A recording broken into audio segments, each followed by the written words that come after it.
nothing but Star Wars. Give me the Star Wars. Don't let them end.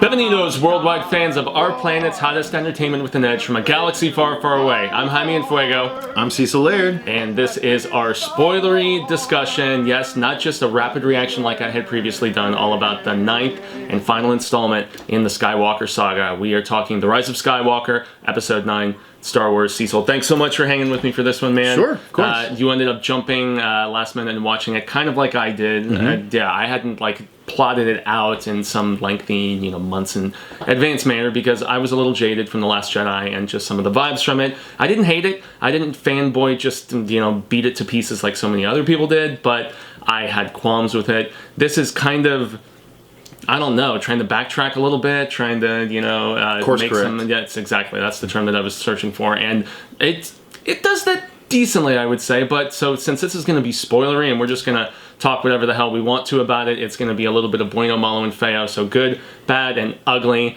And since you and I haven't conversed directly about your thoughts on this film, aside from just like a couple messages right after we both saw it, the good in this film for you, man, what do you think JJ's return succeeded with? I'll tell you the thing that I think it was the most successful with, and then a thing that I think was successful, and then within the same breath, 100% undermined. Oh. So that can be my transition. Okay. But I'm going to start, and you might hate me for going to this right out of the bat. No, but do it. There was one moment that happened, and so Kylo is having a crisis of conscience, and The appearance of a certain character. Yes, and you hear a voice, and I'm like, is that Luke talking to Kylo? And then he turns, and it's actually Han. Yep. And I had I even audibly said, "Oh wow!"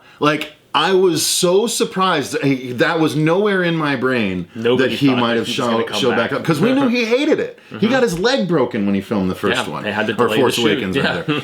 So that happened, and that exchange was gorgeous to me. And I loved it. Of the whole movie. I think it was the best moment in the whole movie, in my opinion, because that whole thing, we got the callback that I thought this could have been so cheesy, but when Adam Driver says, "Dad," and he almost doesn't get it out, and he's he wants to say either "I'm sorry" or "I love you," and Harrison Ford just says "I know," and it was so as someone that's lost their father, a little bit more than a decade ago, it still really, really hurts. And when I see moments like that played out, where you get one last moment to see a passed away father, it always resonates with me, and that was just gorgeously played, and I absolutely loved that. So that's the first good I got to jump on. And that's a terrific one to go to, because my bueno, the more so than anything, as I think about the entirety of this trilogy at this particular point, as you're supposed to, Adam Driver, I think, is the best part of the trilogy. He had the most intriguing arc of everything that transpires with him. You disagree? I mean, I feel like he really nailed it home in this film in particular. Yes, he was Whiny Ren, or Krylo Ren, or whatever people were calling him at various points and stuff. But I mean, more so than Rey and her, just infinite power and infinite power, blandness, and lack of injury. Yeah, true, which was something somebody was actually mentioning in another review I watched recently. But, after also watching Marriage Story just a couple weeks ago with Adam Driver, he is a terrific actor, and I felt like he really brought it in the dramatic department. In this film especially, with what happens with it. Guess what, guys? Yeah, he did end up turning good, as everybody was speculating, redemption for Kylo, and yet he did end up dying, like we all probably expected. The only way he could have possibly redeemed himself is by turning good and then dying. Yeah. He couldn't have lasted basically past Vader, this. Which is one bit of criticism a lot of people can also what? make as well. That's the first person I've seen made that correlation. Is the correlation That's of, funny. he redeemed that. There's a lot of recycled ideas in this film. Tons. We'll get to it, and but wasn't that what The Force Awakens was? I loved the camaraderie of the new characters in this, and actually getting to see them all together, even if I felt like it was a little disingenuous because they didn't really spend that much time altogether, and so they just seem to have this awesome buddydom. But I enjoyed it, and I liked the banter so much better than in The Last Jedi between all of them. And I mean, Poe and Finn especially. Well, they were together again. That's the nice thing. They weren't separated. Exactly. You know, like with with an X-Acto knife. Yeah, as Ryan so deliberately did. So I guess that was another bueno that I wanted to mention before tossing it back to you, man. Next one I got to go with is the Leia of it all. I was they somehow pieced it together. Yeah, I was really unsure how they were going to pull that off, but I actually quite liked what they did with her. Same. And yes, she actually had a much bigger role than I thought she would, considering. It does. But they folded it together. They replaced some of those backgrounds so they happened where they needed to happen, and you could tell a couple of lines might have been kind of wedged in, like the droid line, but outside of that, I thought it was CGI handled very, very well. Yeah, and they did say they wouldn't. Training sequence. Yeah, they did say they wouldn't. That's the thing. They kind of retconned what happened with Leia, because from what I understood, it's not that I didn't realize that she had attempted to train, but then didn't. Like, was that in the original movies? It was in some of the Legends novels. Well, the novels. That's what I'm saying. So no, it's not. It's not canon to the films. Yeah, but it was like post Jedi that all that stuff happened, and that's when all those novels were set. And so they at this point. Just that was supposed to have happened post Jedi, because he looked like Empire Luke. It looked like right around. I mean, plus it looked like it was on Dagobah. I just gauged that it was like post Jedi, because if they're there training and there's no Yoda, and I mean Yeah, I guess. I mean, just like right after Jedi. Pretty much, because it could have... Yoda could have just been making the soup. Maybe. Back in the hut. When 900 plus years look as good as I do. Yeah, but I did like it. I did like how they handled the Leia of it all. I thought it was way better than Last Jedi. Yeah, and also just the way that her demise kind of tied in with Kylo, and, just him having that just really crisis of conscience and everything like he did in the film. And so, I thought that was solid.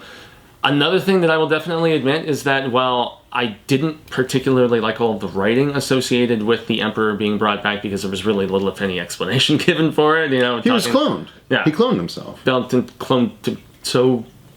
I guess there's some back and forth about that. Gray area about that. Yeah, I mean, some people think how did he survive the fall? And my thing, he said he mastered cloning technology. You saw the clone Snokes in the tank, a la Alien Resurrection. And I just thought all the Snokes were cloned from him, was what I thought. So, well, yeah, but he also must have. Well, okay, so you're saying he never had a perfect clone of himself? That's the actual same body somehow? Yeah, maybe he was just working on the face wasn't the same. It couldn't have been the same body. Yeah, it definitely wasn't of that ilk, but like he didn't have the rings under his eyes and stuff like that in the original. So it's what's up? Hey. Yeah, we were. Sorry. I just got distracted for a second. So yeah, I mean, clones of the Emperor, presumably, or, whatever. But I'm glad they at least gave a little bit of explanation about that, even if they didn't, make it clear cut about him. I mean, I just always think of Episode 3, where he talks about, Darth Plagueis and, the one who was able to master even death. And so that's why I'm just like, okay, they didn't spell out exactly how he somehow survived. So I think that is the original Emperor in whatever strange fashion. I mean, he was hooked into all those tubes and stuff when he was trying to fight them. So, I mean, I don't know, but I did like his performance. I liked the re-implementation of him. I loved those Legends stories, both in the comics and novels, where he was brought back. In those, he was cloned. So, I mean, since they didn't really go and spell it out specifically, well, that's obviously where they drew inspiration, for sure. So, but yeah, I was actually... I thought it was bueno, especially the fight with him and Rey at the end, where, she pulls a Mace Windu and is, knocking the lightning back at him. I actually really dug that. I thought it was cool. There's so many issues that I have with it, though, because... Well, let's segue into the MALO, then. Okay. So we don't take forever on Well, that's my segue into the MALO. I liked the Kylo turn to good, except I was for it, too. As long as he died, but the kiss was my segue into the MALO. I thought that was absolutely ridiculous, the guy stupid, sitting next to unearned. In the Westgate. I audibly groaned. He just literally said, fucking JJ. The guy sitting right next to me when they kissed, and it was the most awkward kiss you've ever seen. There's no way that she would want to kiss him. There's no way. He still murdered thousands upon thousands of people. Yeah, and that's the weird thing it's Ryan Johnson really laid the groundwork for this happening, in my estimation. I don't. Well, how are they still connected? Snoke was the one that connected them in the last one. So why are they still force connected? Maybe there was still some.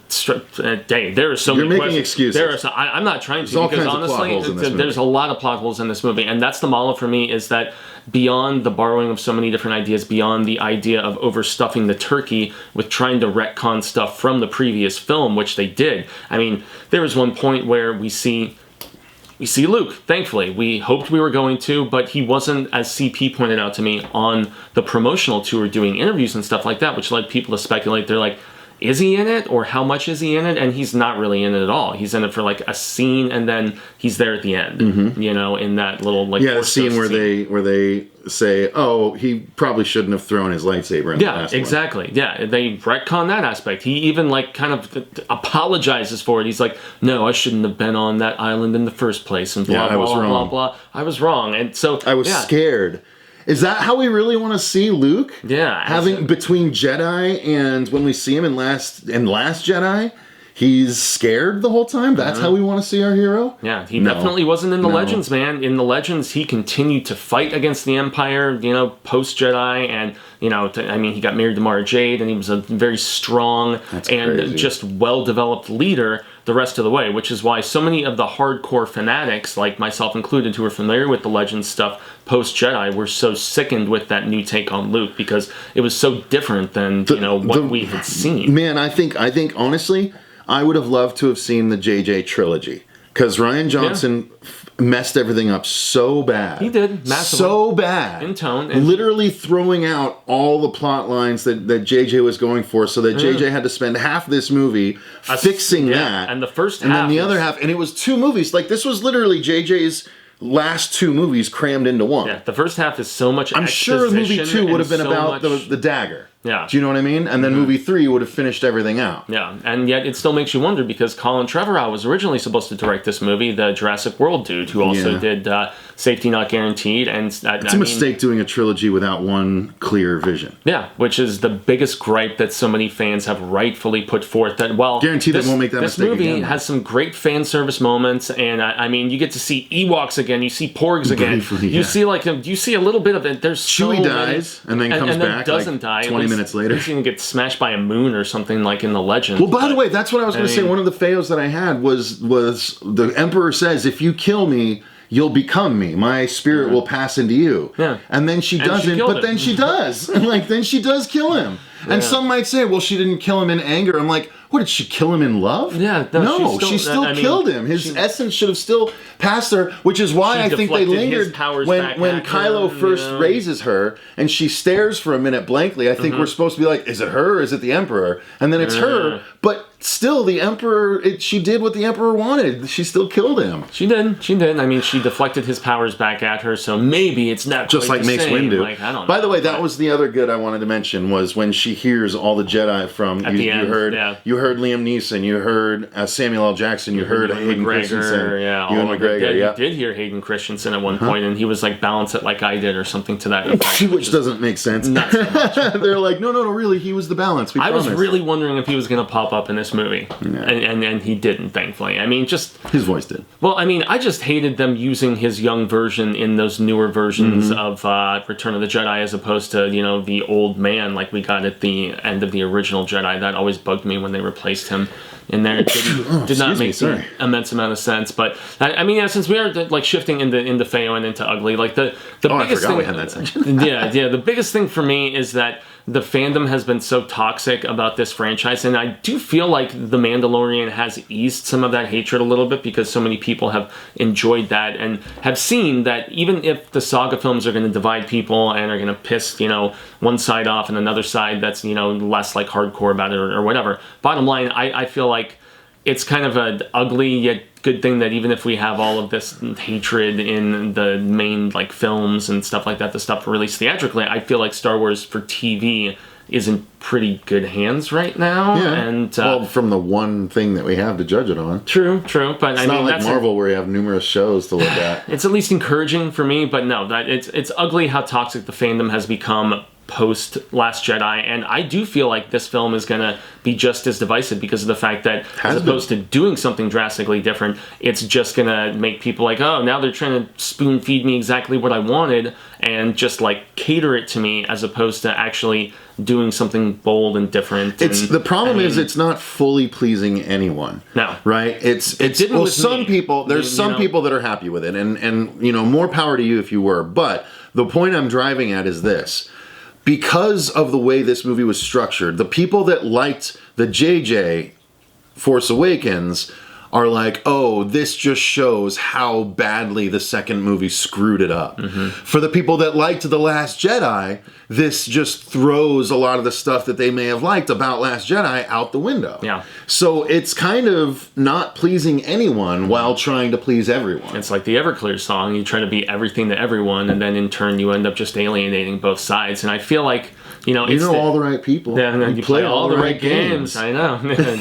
Kathleen Kennedy. But yeah, I didn't love this movie, man, and honestly, the more I've thought about it, the more I have become kind of gripey about the fact that I don't really think the story, especially in the midsection, is very intriguing, and it's just, okay, let's go to this planet, let's find this, let's go to that planet, let's find this, Fetch quests. I mean, yeah, I was very bored, and also I was amused that we had another Captain Phasma in Carrie Russell's character, never even seeing her, and yet she's on the press trail, like, doing discussions about the movie. Well, it's and because she's in a couple scenes. They're going to do the Lando and her spin-off show, one would assume.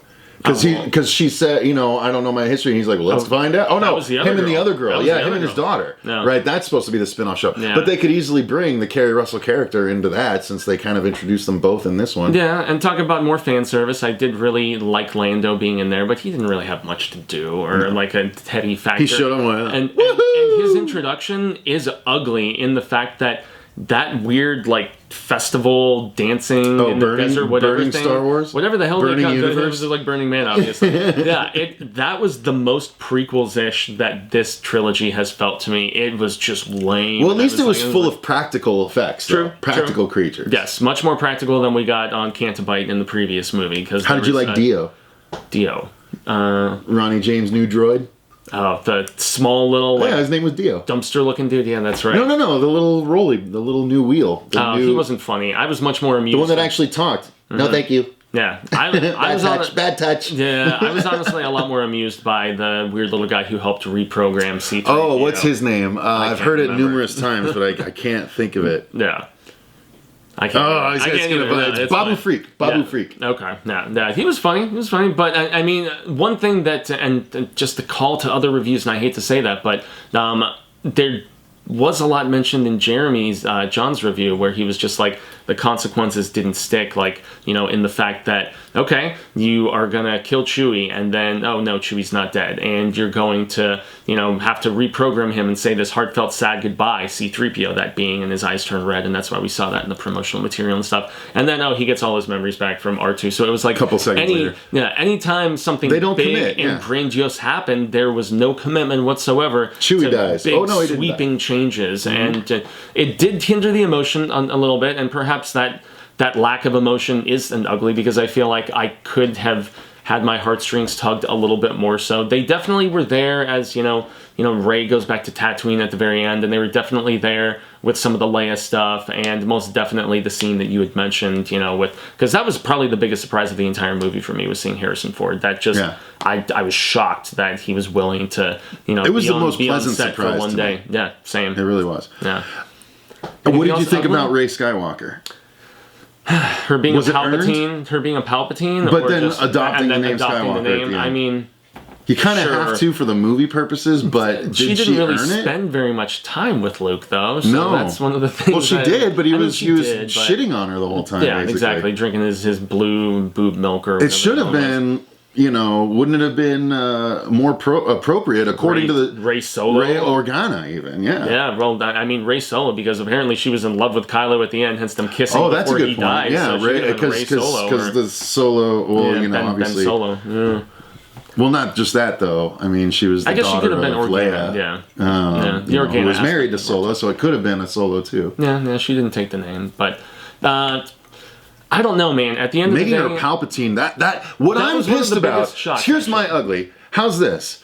That we won't know what JJ's original plan was. There's no way he originally planned for her to be a Palpatine. A chance. There's still a lot of people who think he was planning for her to be a Kenobi, but it would have been so much better, dude. Yeah, it would have made so much sense because having the Ben Kenobi thing since he was on Tatooine too, you know, that connection. I mean, granted, she was on Jakku, but that's true. Yeah, I mean, that desert planets are interchangeable. Yeah, no, this is true, and that's they why all look alike to me. That's why they brought us. I'm desert planet racist. That's why they brought us back to Jakku in the first place, and Force Awakens was because they wanted to get you back to that nostalgia feeling of a desert planet for Star Wars and everything, even if it is someplace different. But I think maybe one last ugly, if I'm going to do it, is just to say that this trilogy is not particularly memorable for me. And honestly, I like Revenge of the Sith better than I like this movie. I really do. As far as like a trilogy closer, if I'm just going to think of like it's more consistent with the first two movies. Yeah, third films that closed each of these respective trilogies. I was more satisfied with the end of Revenge of the Sith. I mean, granted, Jedi is still my favorite. Return of the Jedi, that one being, but I'll still watch the original prequels less than I'll watch these new ones. Probably, same, because I actually really liked this new crop of characters. Well, and I like that they focused on the practical, and it wasn't CG every goddamn thing the way those original ones, or the prequel trilogy was. Yeah, everything were. I rewatched Revenge of the Sith leading up to this because I was like, I only watched this once in the theater. I hated it, and I needed. Well, no, I just wanted to. I'm like, I need to give it another try. I was like, fuck, everything is CG in this. Everything. Like, besides the actors, like, everything, even the simple backgrounds felt CG. I was like, this sucks. Yeah. So that's the main reason why I'll go back to this new trilogy more than the prequels, because at least there's stuff there. Yeah, I've grown an appreciation for the prequels era of storytelling, though, from rewatching Clone Wars on Disney Plus, like I am right now, from reading some of these prequels. There's era no saving novels. Attack of the Clones. I'm sorry, I don't care how much supplemental material there is. I still contend Phantom Menace is worse than that one. Oh, you're wrong. The fight with Jango Fett and Obi-Wan on that Darth Maul fight beats anything in Attack of the Clones. Yeah, and he comes back in Clone Wars and stuff. But yes, I will agree with you that I probably enjoyed this new trilogy more because of that practicality, and because I really do like these new characters of Finn, of Poe, of Rey, and Kylo. I just wish they could have been developed a little bit better and perhaps a little bit differently. But as a whole, they were interesting enough creations of JJ that his return. Bienvenidos, fans of a galaxy far, far away. Jaime En Fuego here, and yes, as you saw, we had some camera problems at the very end of my discussion with Cecil Laird, my partner in crime over at the horror show. We had a battery die, and yes, it was just, technical difficulties. So thank you very much for tuning in and at least giving some interest and consideration to all of our spoiler-worthy thoughts. I've been Jaime En Fuego. You can find me on all social media sectors like Twitter, Instagram, Facebook, YouTube. Here on Enfuegotainment, I've been doing tons of Star Wars coverage over the course of this past year. So, I mean, reviews of comics like, the Age of Republic, novels which were awesome, like Master and Apprentice by Claudia Gray, the Duke of Jedi Lost, which was really badass as well, the Lords of the Sith, which was kind of a throwback, prequels-ish post-novel that I did. So, yes, lots of Star Wars radness, and but if you want the spooktacular stuff, which you saw Cecil and myself are collaboratively involved in, you can go over to youtube.com/The Horror Show channel, and that's where we do all of that descriptiveness and just coverage of the spooktacular, the scarific, all of that rad statusness, at least one episode a day, at least for now. 2020 may be shifting things back just a little bit because we have a film that's going into pre-production, and we're very stoked about it. But yeah, I mean, also Willis Greedia. I cannot help but mention Ninza Mimsy and my 2 cents of nonsense, as I so affectionately call him. Yes, he has a YouTube channel there, and then the three of us, including CP, the mastermind over at Willis Greedia, we do a program called Show Business, #thatshizzle. Every Monday evening, 9 p.m. Eastern, 6 p.m. Pacific, we talk weekend box office numbers, and we look ahead and make some predictions about the upcoming weekend, and yeah, have a little bit of palaver about some of the biggest entertainment stories of the past week. So, I'm Enfuego. Y'all have been awesome. Regards from Cecil, and thanks very much everybody for dealing with the technological issues. Yeah, you can see I'm not even wearing the Star Wars shirt for this, but I just wanted to get this out, get the discussion there, and yeah, the Rise of Skywalker, despite all of the differing opinions, is still seemingly making a major amount of money, which, yeah, doesn't surprise me, and I still love the series so very much, but yeah, I don't know. Make up your own mind. Obviously, art is subjective. But yes, until the real of Ka comes around once more, I shall say hasta luego, Cinemigos, and constant readers and viewers alike, because I know we all take in our galaxy far, far away in a different way. But yes, I'm Enfuego, and I look forward to when we get to have more of this palaver sooner rather than later. And until then, remember, may the Force be with you always. But I mean, everybody knows at this point that this is the way.